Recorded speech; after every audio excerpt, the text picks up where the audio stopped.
I know what you're thinking. How do you get from building like this to this? It's actually way easier than you think. Today I'm breaking down the top 10 rookie mistakes that you can fix right now to move on from building like your average Steve to building like a literal pro. So without further ado, let's get into it.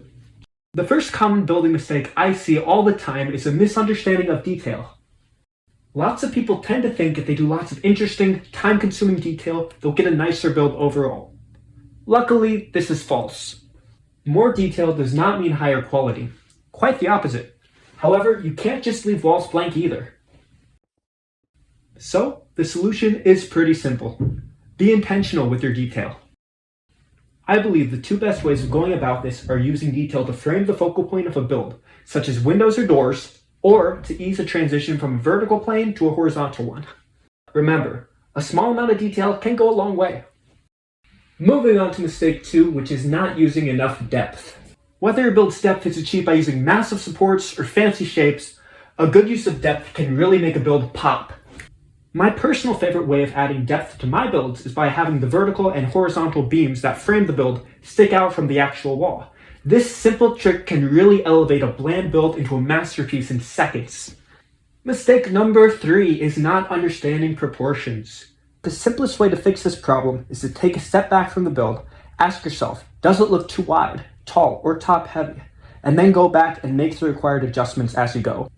As a rule of thumb, I like to use the golden rectangle, which has a ratio of 1 to 1.618 for its width to height. It just works. Mistake number 4 is using bland blocks. Be more radical with your block choice. Try experimenting with blocks like concrete powder, mushrooms, heck, even melons can look awesome if you use them right. The 5th mistake is settling for one type of structure for every type of building. Literally. Luckily, this is an easy fix. Know what type of structure you're building. If you're building a house, know what type of house. If it's a cathedral, make it more soaring. If it's a palace, give it a nice grand entrance. And so on and so forth. Mistake 6 is repetitive building. What I mean by this is someone falls in love with one wall segment they built and uses it over and over and over again. And while some repetition is great to keep a build flowing, overusage simply bores the eye. This is mistake number 7. Seamlessly transitioning between one wing of a build to another is something lots of people struggle with, and understandably so. Overcoming this difficulty will take a little bit of thought and planning, but luckily there are limitless ways to go about this, such as changing scale, adding a buffer like a tower, connecting with a smaller wall, or even doing some cool shape to visually lead the eye to the next part of the build. Honestly, the best way is just to have fun and try new ways. It'll be easier than you think to pick up. Moving on to mistake number 8, which is leaving out the small details. There's more to even a mega palace than just a structure. There are paths, trees, light posts, and fountains that are required to really complete even the most structure-orientated build. The skill that really separates a good build from a great one is how believable it looks. And unless there are these tiny little details, the build just doesn't tell an interesting enough story and will forever go down as it might have been.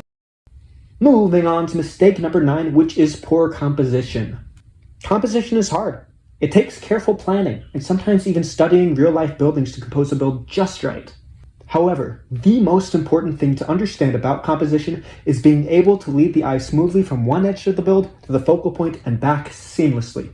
Like I said, this all takes careful planning and at times trial and error to get it just right, but the end result is more than worth it, trust me. Finally, the last mistake that most builders struggle with is a huge one, and it is lack of confidence in your building. Building can be overwhelming. It's easy to look at these masterpieces and think, these builders just have gifts that I don't have. I've been there. Rewind 6 years and I was an absolutely terrible builder. But through dedication and hard work, I was able to learn the 10 techniques I mentioned above, and by 2018, I was a legitimate professional Minecraft builder. I strongly believe that each and every one of you can learn how to build like I did. If you're interested in learning some more, please consider subscribing. It helps me out a lot. Have a great day. See ya!